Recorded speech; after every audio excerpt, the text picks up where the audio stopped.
Now, despite that tragedy, the training still goes on. Military exercises are continuing at Bellows Air Force Station just days after that deadly Osprey crash.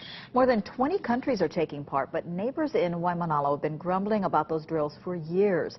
KITV4's Andrew Pereira back from the windward side, and I understand folks in Waimanalo have a lawmaker on their side. Yeah, Paula and Yunji. Representative Chris Lee says the military is taking some of the blame for low-flying commercial helicopters. You want me to go on the road or you want me to stay on the beach? I'll stay on the beach. In a dangerous world, this is the type of training that helps keep America and its allies safe. Amphibious vehicles put through the paces on Bellows Beach in Waimanalo. We're all here because we have an amphibious interest. We're interested in developing our capabilities. But training for war also comes with risk, as evidenced by Sunday's fatal crash at Bellows of an MV-22 Osprey.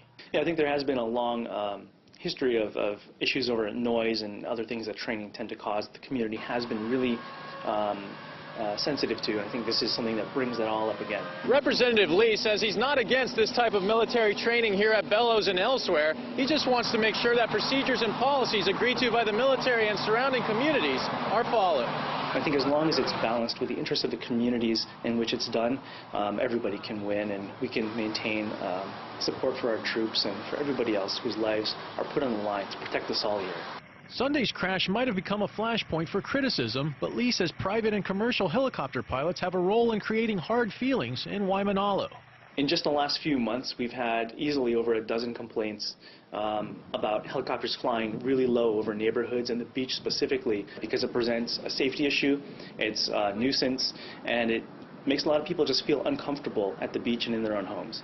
Lee says such behavior hasn't been a problem with military pilots, and he doesn't expect that to change with the arrival of 24 Osprey at Marine Corps Base Hawaii later this year.